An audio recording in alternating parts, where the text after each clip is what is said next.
Hola, bienvenidos a un nuevo micro de Kinesio Noticias. Aquí nos volvemos a encontrar para abordar distintas temáticas, sobre todo vinculadas a hacerle la vida más fácil, a que puedan acudir de aquellos profesionales que corresponden ante ciertas situaciones y, por supuesto, para aprender entre todos respecto a la kinesiología y a la fisioterapia y a todas las formas de prevención y de atender lo que nos va indicando nuestro cuerpo. En esta ocasión le agradecemos que nos visite a Emiliano Ribalco, quien es especialista en neurorehabilitación. Muchas gracias, Emiliano. Hola, Sole, ¿qué tal? Buenas tardes. Te agradezco por el espacio. Sí, yo lo que vengo por ahí a hablar es sobre la neurorehabilitación, como ya te mencionaste. Por ahí es dar un pantallazo general porque no nos vamos a poner tan finos en lo que respecta a la neurorehabilitación, que es tan amplia. Y por ahí vengo a hablar en nombre de un equipo de trabajo, porque el kinesiólogo que hace rehabilitación neurológica no trabaja solo, sino que trabaja con todo un equipo por detrás, con otras profesionales como por ejemplo fonoaudiología, terapia ocupacional, psicología, psicopedagoga en caso de que sean por ahí con una orientación más escolar algún paciente. Pero yo lo que hago en específico es más lo que es adulto, y trabajo en forma de equipo, que es lo ideal que debería ser el trabajo de rehabilitación neurológica. Es un trabajo multidisciplinario, como ya dije, y también es importante que haya una interdisciplina, no solamente con los mismos profesionales del mismo lugar, sino por ahí intercambiando otros puntos de vista con otros profesionales de otro centro de rehabilitación. Por ahí las patologías que más abordamos son pacientes con daños neurológicos, como por ejemplo el accidente cerebrovascular, que hoy en día es la segunda causa de muerte y la primera de discapacidad a nivel mundial.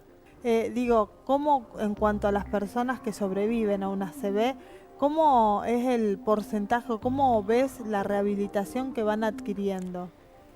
Sí, es un tema no tan gratificante para nosotros como profesionales, porque por ahí los logros o las estadísticas no son buenas y decimos, bueno, sí, hay una recuperación del 100%, es muy distinto a otras áreas, porque si en otras áreas, como por hablarte de la traumatología, el paciente sufrió un daño traumático o traumatológico con respecto a una fractura, un desgarro, la recuperación es al 100%. Nosotros lo que tratamos de hacer, estamos muy lejos del 100%, sino que es seguir un proceso natural acompañando a todo lo que quedó después de ese daño neurológico, y por ahí ayudar o guiar a la reorganización del sistema nervioso, que gracias a lo complejo que es el ser humano, tenemos esa capacidad que se la denomina fisiológicamente plasticidad neuronal, que es la reorganización celular, que gracias a eso podemos, o las personas con daño neurológico pueden volver a funcionar. Obviamente con alguna secuela y con alguna dificultad, pero bueno, para eso estamos nosotros, no solamente el kine, como te dije anteriormente, sino que Es un equipo. todas las otras áreas. Solamente el kinesiólogo es muy difícil que trabaje con un paciente porque tiene muchos impedimentos, muchas deficiencias, interferencias en todos los sentidos, en lo social, en lo anímico, en lo motriz, en lo... O sea, hay varias interferencias con respecto al daño neurológico, porque es el centro de todo lo que regula nuestro funcionamiento. Y con respecto a la ACV, sí, son poco estadísticamente los que llegan a un 50-60% de su recuperación. Lo que más afecta siempre es lo motriz, el porcentaje cuando ustedes evidencian las Sí. secuelas. Lo que es más contundente en cuanto al daño, ¿es lo motriz o no siempre? No siempre. Por ahí hay personas que no quedan con nada motriz, pero sí quedaron con una secuela sensorial, quedaron con una secuela del sistema digestivo. Hay otras que quedan solamente con alguna alteración del lenguaje. Otra, no sé, depende de la lesión, de la cantidad de tiempo que pasó, que eso es importante y se están haciendo campañas, del tiempo que pasa de la lesión hasta la atención primaria, médica y todo lo que respecta a las primeras atenciones después de una ACV. No, que digo, en cuanto a toda esa recuperación, decíamos, si siempre lo motriz es lo que más afecta, bueno, evidentemente depende cómo se da en cada caso y también cómo aparece el rol del kinesiólogo en cada uno también. Claro, depende de la lesión, como ya te dije, no depende solamente que siempre va a ser motriz o siempre, y no hay una estadística tampoco de que hay más lesionados con secuelas motrices que sensoriales, que con el lenguaje y otras deficiencias que pueden llegar a tener. En cuanto a las herramientas con las que cuentan para llevar a cabo esta recuperación. Y las herramientas, nosotros hay varios conceptos, hay varias técnicas, hay varios métodos como en todas las áreas, pero por ahí lo que más nos basamos, y yo creo que hoy en día es lo que más se usa, es basarnos en el movimiento normal, siempre basándonos en lo que es la neurofisiología normal y respetar eso. En su momento, los que iniciaron con esto, que fue en la época del 50 cuando nació esta carrera, que nació con la epidemia de polio, Sí. Eran muy por ahí de gimnasia, todo lo que era rehabilitación, o sea, eran muy movimientos estereotipados, o sea, de la misma forma siempre, y hoy en día se basa mucho en la función. Lo que nosotros buscamos sobre todo es volver a que al paciente funcione, y la palabra lo dice, es de buscar función en lo que hace el paciente y no solamente un movimiento, porque con lo que respecta a la neurofisiología normal, el cerebro en sí no sabe de un solo músculo o de un solo movimiento, sino que estamos hablando de un patrón de movimiento, Claro. de un grupo de músculos que se encargan de hacer una función y no solamente un músculo que va a buscar el vaso o que va a tomar la hoja o que va a hacer dicha actividad. Entonces lo que se busca es poner al paciente en un contexto real, trabajar siempre y cuando todos los componentes que tiene un movimiento normal, y después con la ayuda de la terapista ocupacional, de la fonoaudióloga y de las demás áreas, por ahí llevar a la función de lo que le faltó al paciente o del daño que generó la lesión en el cerebro. Y me imagino que en ese equipo del que hablabas es fundamental también la parte emocional, quien atiende la parte emocional, porque a veces los progresos son muy lentos y parecería que te tiran para atrás más que para adelante. Sí, yo creo que es fundamental la parte emocional. Hay pacientes que tienen todas las capacidades físicas como para salir adelante, y lo emocional y el golpe por ahí es tan fuerte que de un día tienen una vida, no digo perfecta, pero una vida normal, y de golpe se levantan y tienen un montón de impedimentos para seguir funcionando, y yo creo que ese es un golpe muy anímico tanto para él como para la familia. Yo creo que tocar el tema de la familia, bueno, es hablar para otro programa, pero ustedes también tienen que estar interrelacionarse. Y por ahí la labor que hacen los psicólogos en ese aspecto me parece que es fundamental, sobre todo por el estado anímico del paciente y de la contención a la familia en ese momento, porque no es que es solamente ese momento, sino que de ahí lo que se viene por delante. Y que no hay una fecha para decir, bueno, llegamos hasta aquí, va a estar todo bien. ¿Cómo se trabaja con eso? Porque me imagino que con la familia más de una vez les van y les preguntan, bueno, ¿cuándo? No sé, si no camina va a volver a caminar, va a volver a mover esta parte del cuerpo. Sí, yo creo que es una pregunta difícil con respecto, y entiendo a la familia. Claro, entiendo a la familia porque ni nosotros, ni la parte médica, ni o sea, nadie puede decir qué va a pasar con ese paciente. Sí hay por ahí referencias que vos podés decir viendo desde la parte profesional o por ahí con un poco de experiencia, decir, bueno, este paciente puede llegar a caminar, que es lo primero que el paciente te pregunta, ¿cuándo voy a volver a caminar? Pero bueno, por ahí el caminar es decir, bueno, ¿caminar para qué? O sea, ¿para qué querés caminar?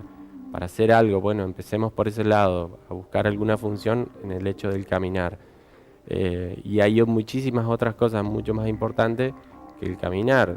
Poder levantarse de la cama, poder levantarse y ponerse las medias, ponerse la zapatilla, el pantalón, la remera. La independencia funcional, que es lo primero que pierden estos pacientes con un daño neurológico importante.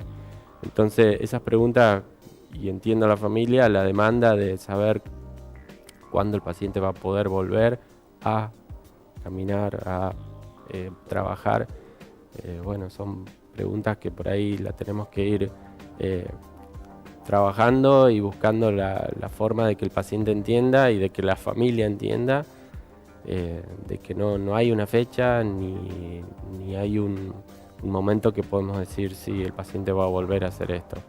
Y debe ser lo más difícil para ustedes Y también es muy ponerse de difícil. ese lado. Es muy difícil y yo creo que por eso lo importante del trabajo en equipo y la comunicación desde los médicos, sobre todo en nuestra área que son los neurólogos, de por ahí siempre manejar el mismo idioma y los mismos criterios. No sé si criterio, pero por lo menos el mismo idioma. Si el médico dice una cosa, tratar nosotros de ir siempre buscando decir lo mismo y no por ahí buscar encontrar opiniones diferentes porque el paciente está en el medio y él es el perjudicado en estos casos. ¿Qué otras patologías se atienden, además de esto que mencionamos del ACV, en neurorehabilitación? Y hoy en día se ven muchos, nosotros particularmente vemos muchas enfermedades de Parkinson, muchas Parkinson juveniles, inclusive muy jóvenes, que por ahí son los más complicados de tratar, no con respecto a nosotros, pero con el tratamiento médico, que me parece que es muy importante por la parte de la medicación. Todo lo que es daño neurológico, enfermedades lateral amiotrófica, que el año pasado se hizo mucha difusión de una enfermedad que no tiene cura, no tiene tratamiento, no tienen causas, entonces no hay forma de abordarla. ¿Cómo se llama? Repetimos. Enfermedad, esclerosis lateral amiotrófica. Es una enfermedad de las motoneuronas tanto superiores como inferiores. El paciente cognitivamente siempre se mantiene igual. Lo único que se va degenerando son las neuronas motoras. Entonces se va perdiendo el movimiento, se va perdiendo el músculo, se va perdiendo todo lo que genera movimiento. Y el paciente sigue encapsulado en sí y no puede moverse. Y bueno, es una enfermedad con un pronóstico complicado y que hasta hoy en día no hay tratamiento alguno. Estamos aquí en Kinesio Noticias, en esta ocasión dialogando con Emiliano Ribalco, quien es kinesiólogo, neurorehabilitación es el área de la que se ocupa. Estamos conversando con él, aprendiendo un poco más de algunas cosas positivas respecto a los avances y de otras que no son tantas. Ya volvemos.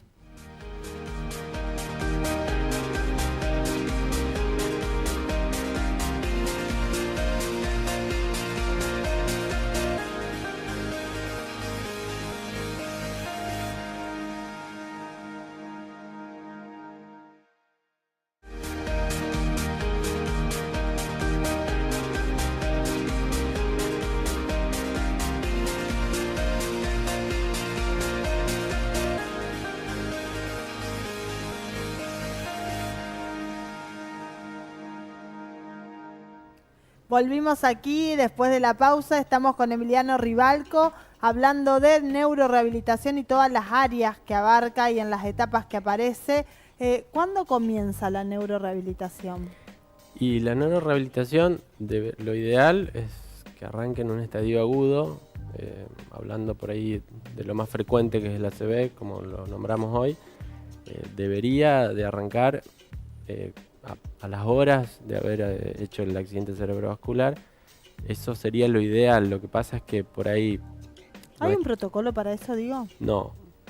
Protocolo en realidad no, porque, bueno, como por ahí las otras áreas tampoco, ni hay recetas ni protocolo. Siempre es de acuerdo a cuál fue la lesión, dónde fue la lesión. Siempre hablando del accidente cerebrovascular. Lo ideal sí sería trabajar ya en terapia intensiva si el paciente estuvo ahí, o en sala común si el paciente ya está en sala común. Pero por ahí sí, lo complicado de eso es que por ahí es difícil entrar a los sanatorios porque ya los sanatorios tienen sus protocolos de tratamiento médico sobre todo, y es difícil por ahí luchar contra todo eso y que la familia también no tiene por qué saber de que todo esto empieza en ese momento. Y por ahí... Vos hablabas antes de equipo, que se requiere de un equipo para poder hacerle frente a esta patología.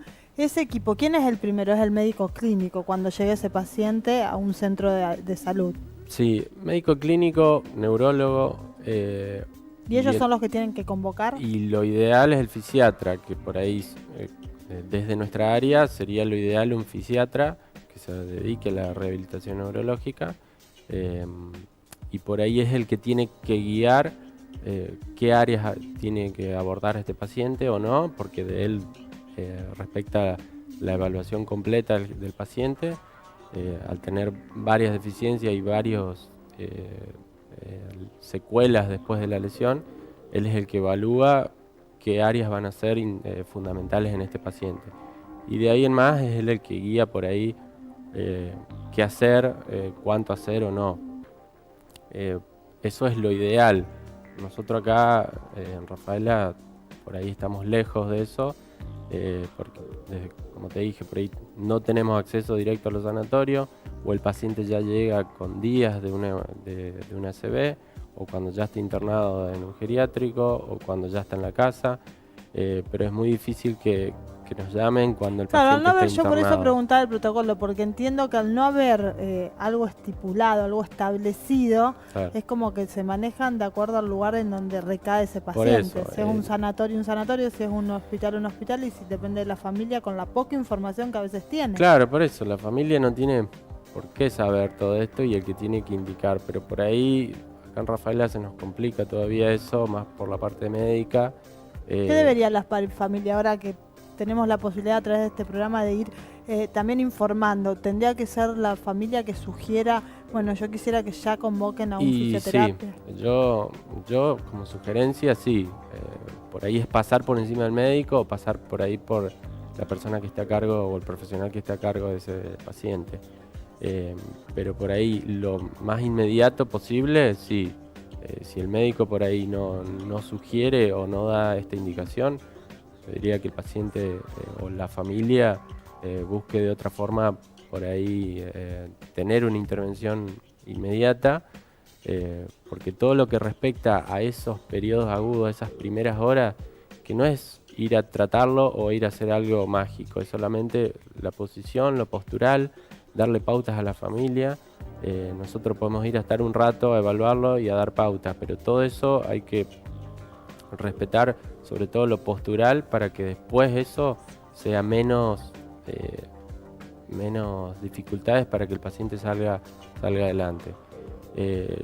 Pero sí, o sea, pasa un estadio agudo, el paciente ya sale de la internación y es ahí cuando recién comienza la rehabilitación con respecto a la mayoría de nuestros casos. Lamentablemente hablamos de ACV como una estadística negativa en nuestro país respecto a los casos fatales y a los casos que quedan con lesiones graves. Digo, ¿qué se da? ¿Se da de igual manera la recuperación o el porcentaje de recuperación de acuerdo a la edad? Sí, de acuerdo a la edad, de acuerdo al género, de acuerdo a los antecedentes del paciente que hacía antes. ¿Sirve tener una buena calidad de vida, digo, ser saludable? Obviamente, sí, eso es fundamental. Si el paciente fue deportista y a un paciente que fue sedentario, a un paciente que toda la vida estuvo en una oficina y le dio una ACV, no va a tener la misma recuperación porque no tiene la misma noción, no tiene el mismo metabolismo. ¿Es verdad que el cuerpo tiene memoria? Obviamente.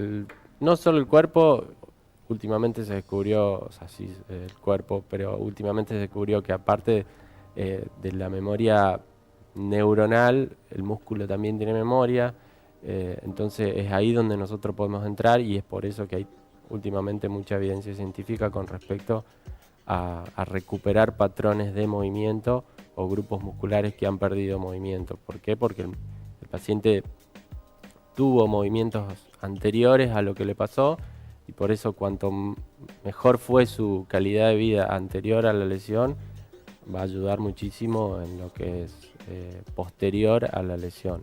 Entonces influye la edad, influye el género, lo que hacía, lo que no hacía, cuál era su forma de alimentarse. Como veníamos hablando en este programa, ven al ser global y eso hace que también todos estos pronósticos ante una situación como esta también varíen. Las herramientas con las que antes hablamos que cuentan para las distintas etapas del tratamiento, sí, ¿son fundamentalmente manuales? Sí, nosotros trabajamos por ahí con muchas cosas, obviamente que trabajamos mucho con nuestro cuerpo, no solo con las manos, porque necesitamos por ahí estar bien nosotros físicamente, porque tenés que o tirarte con el paciente a la cama para moverlo, para levantarlo, para acostarte, para guiarlo en un movimiento, porque el movimiento se aprende por medio de la sensación y no indicándole nosotros no al lado. Mostrándole. Claro, no nos sirve por ahí sentarnos al lado de la cama e indicarle cómo se mueve o levantar la pierna o moverla. No, nosotros tenemos que estar metidos en ese movimiento para que el paciente vuelva a tener la sensación de ese movimiento, porque nosotros nos movemos porque sentimos y entrar desde ese lado. Obviamente cuando hay una lesión mucho más sensorial es más difícil, pero bueno, todo eso se va dando en el transcurso del tratamiento. Pero sí, son nuestras manos, nuestro cuerpo en general, y por ahí con muchos elementos, pero muchos elementos reciclados. Podemos trabajar claro, acá no aparece la tecnología como tecnología en sí. Por ahí en otros países sí, se manejan en grandes centros con elementos robotizados, con muchas máquinas, pero bueno, son otra forma de tratamiento. Por ahí capaz que tienen otros resultados, pero tienen otros objetivos con respecto a estadística. Claro. Entraron tantos pacientes con esta patología, se recuperaron en tanto tiempo haciendo esto.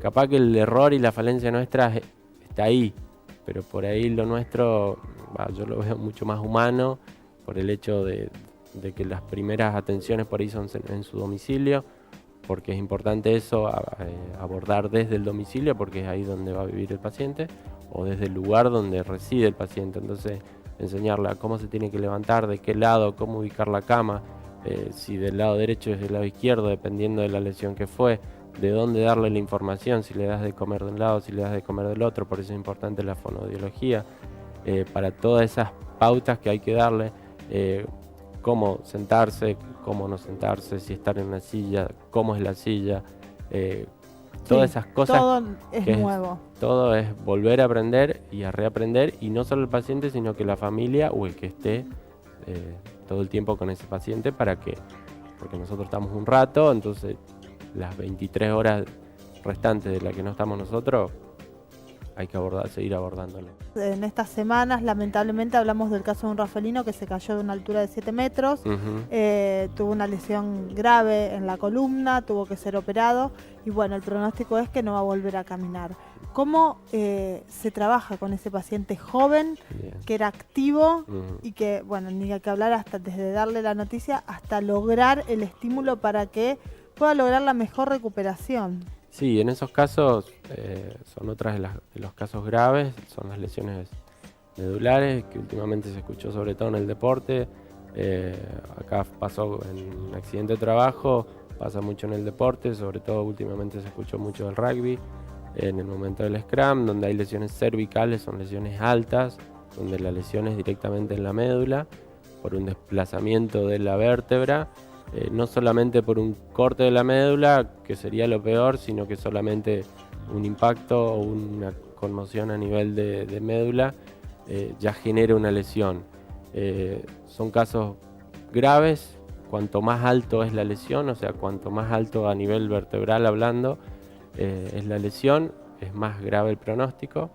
Y eso, cuando es una lesión medular completa, por ahí tiene un pronóstico más complicado, y cuando es incompleta, donde solo hubo una conmoción, donde solo hubo un golpe, donde solo hubo un desplazamiento y no hubo un corte de la médula, por ahí el pronóstico es mucho más positivo, porque el paciente puede llegar a desenvolverse, como decíamos, no normalmente, pero más cerca de lo funcional.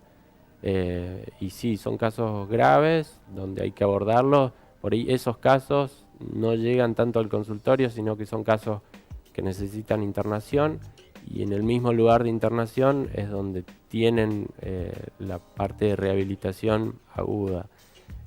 Son pacientes que lo Pero ideal... cuando salen de la internación y tienen que estar asistidos indudablemente, Sí. porque se les modifica toda su estructura. Claro, esos pacientes, lo ideal es que queden un tiempo en un lugar de internación donde el abordaje sea full time, todo el día.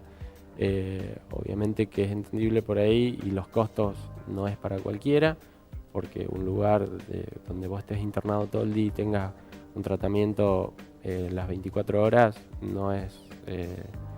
Si no es para accesible no para es todas accesible, las personas. bueno, por ahí hoy en día con el tema de la ley de discapacidad se puede llegar a sacar el certificado de discapacidad, que es una ventaja para estos pacientes, porque es el Estado el que tiene que pagar a las obras sociales, y el paciente tiene la libre elección por ahí de qué hacer, dónde hacer o con quién hacerlo, que por ahí es una forma de abaratar costos, pero bueno, por ahí acá en Rafaela no hay un lugar de internación para estos pacientes, entonces sí, esos pacientes hay que abordarlos apenas salen o apenas le dan el alta, igual que los otros, o sea, la lesión ya está, hay que tener los cuidados si hubo una cirugía, si hubo una reacomodación de lo que son las vértebras, pero la rehabilitación no es igual porque tenemos criterios diferentes de acuerdo al diagnóstico. Claro. Pero hasta aquí siempre escuchamos lo mismo, que el tiempo es sumamente valioso, digo, el tiempo en el que se consulta y en el que aparecen, digamos... Y en estos pacientes sobre todo es la forma de abordaje en el momento de la lesión. En los pacientes medulares o con lesión medular, si en el momento de la lesión no tuvo un buen manejo con la tabla que manejan los enfermeros, que maneja los primeros auxilios, si no hubo un buen manejo y hubo un desplazamiento o no tuvieron el mínimo cuidado de que tendrían que haber tenido en ese momento, pueden generar más lesión de lo que fue en el momento de la caída, del golpe, del traumatismo. Estamos llegando al final, te pregunto, ¿está la gente capacitada, en este caso los que tienen el primer contacto para la manipulación del paciente, de esa persona? Yo creería que sí, o sea, por eso yo creo que son importantes todas estas charlas de concientización, sobre todo médicas. Acá en Rafaela, yo hace poco que vivo en Rafaela, desconozco de toda esta parte de primeros auxilios o de toda esta parte de primera atención, pero lo ideal es que sí, deberían de saber todos estos manejos porque es importante para lo que viene después de la lesión, o si no hubo lesión, o hay casos que en el momento la médula está ahí al borde de un corte y en el momento del manejo se corta ahí, en esos malos tratos que se generan en ese momento. Entonces por ahí me parece que lo ideal debería que esta gente esté capacitada y esté bien concientizada con lo que están manipulando. Muchas gracias. Bueno, gracias a ustedes. Da para muchísimo más hablar de neurorehabilitación por todo lo que aborda y por sobre todas las cosas, porque obviamente hay personas en juego y hay una calidad de vida que por alguna situación se interrumpe y hay que tratar de recuperarla. Nosotros estuvimos con Emiliano Ribalco, volvemos en un próximo programa. Muchas gracias.